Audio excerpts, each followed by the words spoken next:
और ऊपर जाकर फटेगा। देखो उड़ने लगा Chintu.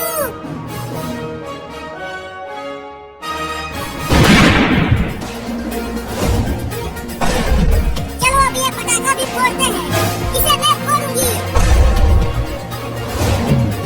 A B C D E F।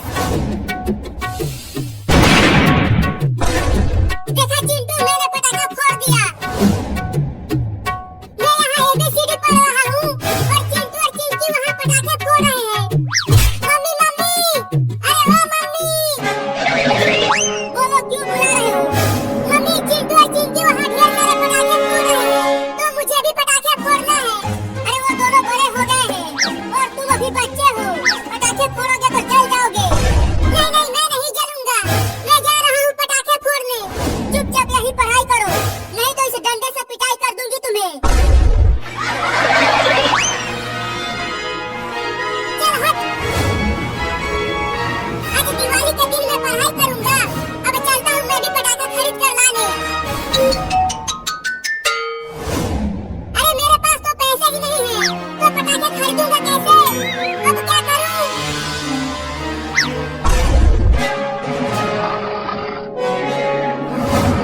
हाँ, चलता हूँ पापा के जेब से पैसे चुराता हूँ। पापा तो घोड़े बेचकर सो रहे हैं। अब पैसा तो निकालूं पापा के जेब से।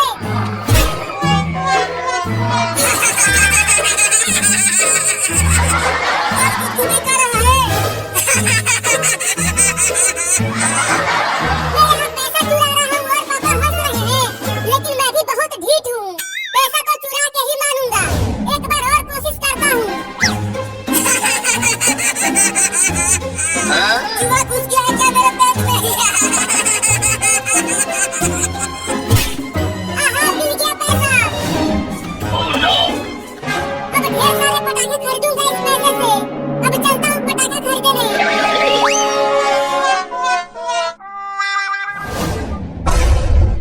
अरे ये फिर से भाग गया। आने दो, घर उसे बांध कर पीटूंगी। चिंकी, अब तुम इस बड़े चक्री में आग लगाओ। हाँ देखो, लगाती हूँ।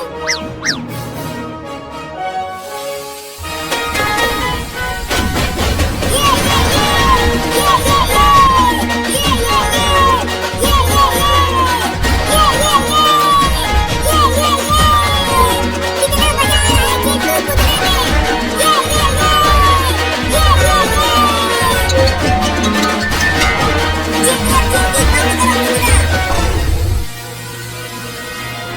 क्या हुआ पापा? आप हमें पटाखे फोड़ने से मना क्यों कर रहे हैं? ये बताओ, मेरे जेब से पैसे कौन चुराया? नहीं नहीं पापा, हमने पैसे नहीं चुराया। हम तो यहाँ पर कब से पटाखा फोड़ रहे हैं।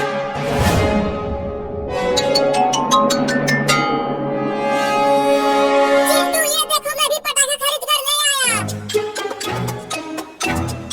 पापा देखो, बाबू ने आपका पैसा चुराया है और देखो उससे पटाखे खरीद कर लाया है। अरे बाबू, तुम्हारे पास पैसा कहाँ से आया जो तू ये पटाखे खरीद कर लाया है? मैं ये पटाखा चुरा कर लाया हूँ। मैंने पैसा नहीं चुराया। नहीं नहीं पापा, ये झूठ बोल रहा है हमें पिटवाने के लिए। नहीं नहीं पापा, इन दोनों ने ही पैसे चुराया है। अगर वो चोर मुझे मिल गया ना, तो मैं उसे बहुत मारूंगा।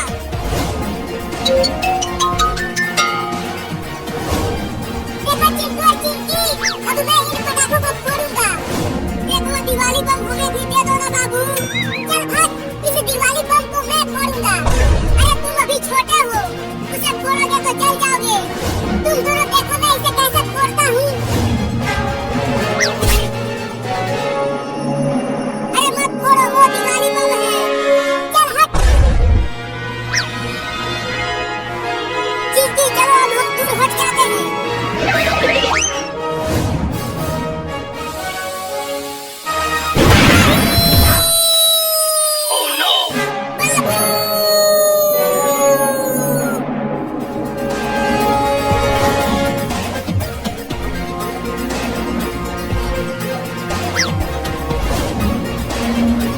मैंने इंजेक्शन लगा दिया है।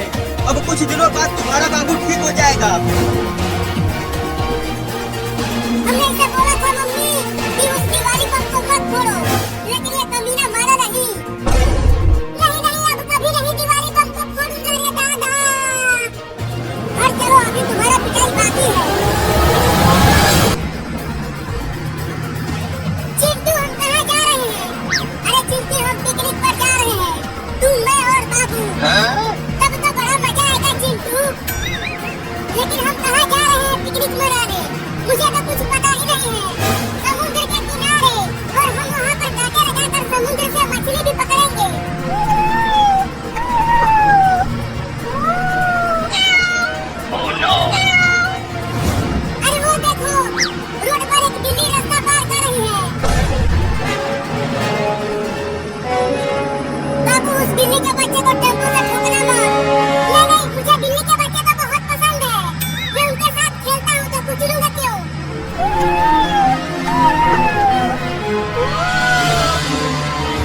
बाबू तुम्हें बोला था उस बिल्ली के बच्चे को मत कुचलना, लेकिन तूने कुचल ही दिया।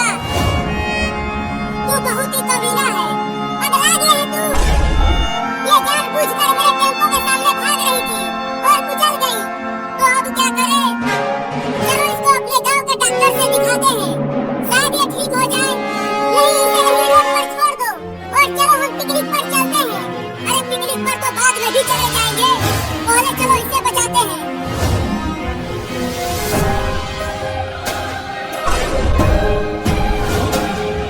अरे वो देखो, लगता है वो इस बिल्ली के बच्चे की माँ है। वो हमारी तरफ तेजी से आ रही है। देखो वो बहुत गुस्से में है, लगता है अब वो हमें काटेगी।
सरगर्मी को सॉल्यूशन अमल तौर पर किया जाता है। इस तनाज़ुर में रोज़ी के माशी ज़िंदगी पर असरात बजाय एक मतबी उन्वान मालूम होता है, लेकिन अगर गौर किया जाए तो इस्लाम की बुनियादियत और अफरादियत इस बात का मुतालबा करती है। रूहानी और मजहबी सरगर्मियों में ना कोई तकसा हो, ना रस्मी तकसीम। रमज़ान दरअसल तज़किरा का महीना और ईमान के तज़किरा के बगैर इस माह का इंसान दरअसल तज़किरा का महीना और ईमान के तरकीब के बगैर इस माह का तसव्वुर नहीं किया जा सकता। माशी मामलात के हवाले से रमज़ान करीम सबसे पहले जिस पहलू की तरफ तमाम अहले ईमान के मुतरफ़िक़ वो अल्लाह के साथ इबादत करना है। अगर एक शख्स रमज़ान के रोज़े रख रहा हो लेकिन ना तौल में कमी और न कारोबार माल की इमदाद माल कर बेच रहा हो तो इससे रोज़ा कोई फ़ायदा नहीं पहुँचा सकता।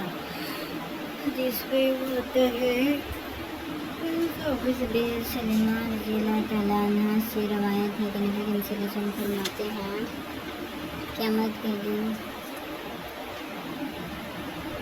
अल्लाह की अदालत से आदमी हट नहीं सकता जब तक इससे 5 बातों के बारे में हिसाब नहीं दिया जाएगा। इससे पूछा जाएगा कि उम्र मशागिर में गुजारी, दीन का इल्म हासिल किया तो इस पर कहाँ तक अमल किया, माल कहाँ से कमाया, माल कहाँ खर्च किया, जिस्म को किस काम में भुलाया।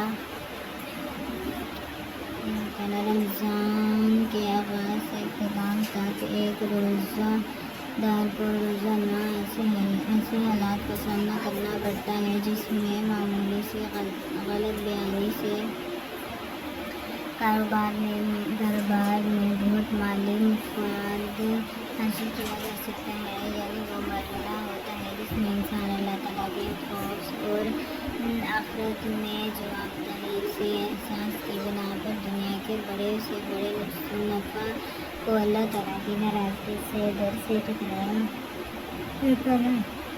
रमज़ान ऐसी फिज़ा पैदा करता है, एक शख्स हलाल कमाई की लज़्ज़त से नाशना और हराम की हलाकत से अपने आप को बचा सके। एक हदीस में साविमान को इस तरह मुतवज्जो किया गया है कि रमज़ान के दौरान वो जायज़े लेकर देखे कि वो इस महीने के दौरान अपने मुलाज़िमीन पर काम के बोझ को कितना हल्का कर सकता है। वह इस माह में अपने मतहद अफराद के साथ हुस्न सलूक और इन पर से काम के बोझ में कमी एक पैगाम देती है कि ज़्यादा से ज़्यादा माल पैदा करने मुलाज़िमीन के ज़रिए माशदायात के असूल के तसव्वुर पर नज़रसानी की जाए और किस इंसान पर इसकी बर्दाश्त से ज़्यादा बोझ ना डाला जाए, बल्कि ये सोचा जाए कि अगर हम ये चाहते हैं कि आखिरत में जब हमसे हिसाब किताब लिया जाए तो हमारी साथ नरमी का रवैया हो, जैसे कि एक दुआ नबी करीम सल्लल्लाहु अलैहि वसल्लम की तालीम किया गया है कि मैंने रसूलुल्लाह सल्लल्लाहु अलैहि वसल्लम को नमाज़ों में ये दुआ करते सुना है, मुझसे आसान जालसीन नमाज कुछ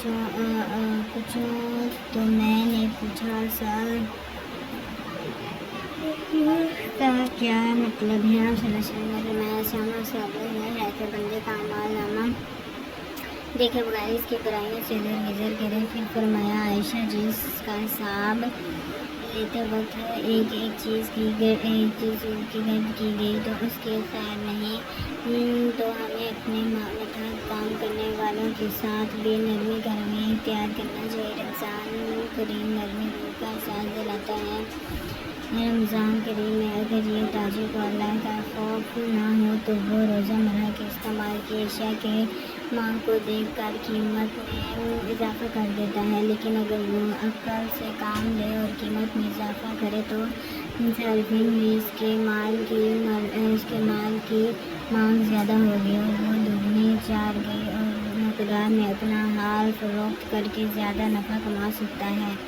तरह के रमज़ान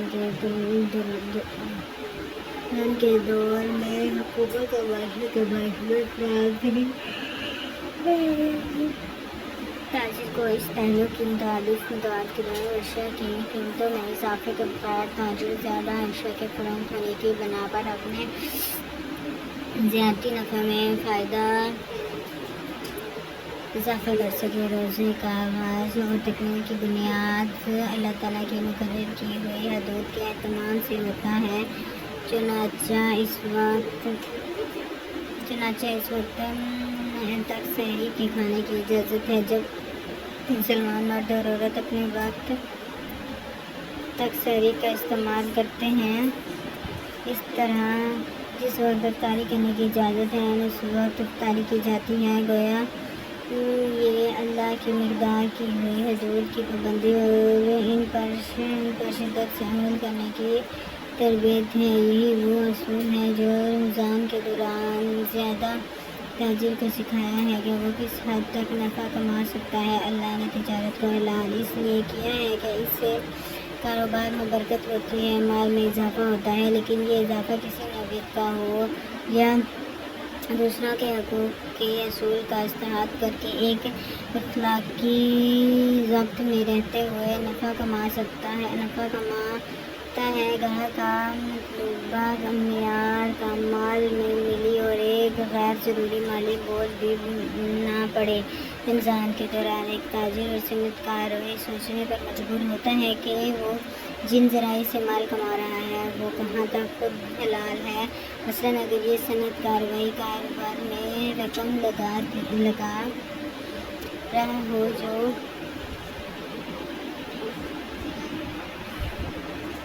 शुबह या हराम हो, जिसे स्टॉक मार्केट में बाजारी लगाना या मस्जिद में से मुशाहिर तैयार करके अफराद करना या ऐसे इश्तराक का इस्तेमाल जो फ़ाहिश और गैर अखलाकी हो से ड्रामों की तैयार करके अमलमंद बना दिया जो अखलाक के मुनाफी हो, तो क्या इसका अपने माल का हराम और शराब का इस्तेमाल करना दुरुस्त कहा जा सकता है?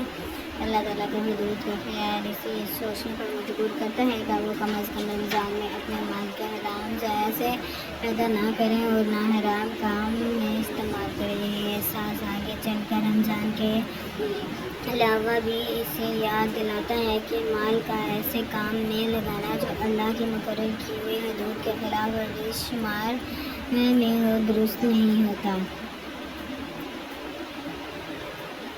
रमज़ान का एहतराम न सिर्फ हराम से बचने की तरबियत देता है बल्कि मुस्बत तौर पर ऐसे कारोबार काम करने पर उभरता है जो इंसान की फलाह और माशरे में मुआशी अदल का क़याम कर सके। रमज़ान में बैनुल-अक़वामी सतह पर तिजारत के फलाह का मौका फराहम करता है। चूँकि एक ताजिर गुआंटानामो शाम या इस्लामाबाद में रहता हो चाहता है कि वह मुनासिब कीमत पर मराकश और ईरान और सऊदी अरब की बेहतरीन खजूरें चगातार और इस्लामाबाद के बाज़ारों में फराहम कर सके। वो इस गर्ज से इंटरनेट के ज़रिए ममालिकिन की ताजिरों से रब्ता करता है और आखिरकार इसको इस कोशिशों से इज़हार में दूर पैदा होने वाले खजूर से बेशुमार अफराद लज़्ज़त याफ्ता होते हैं।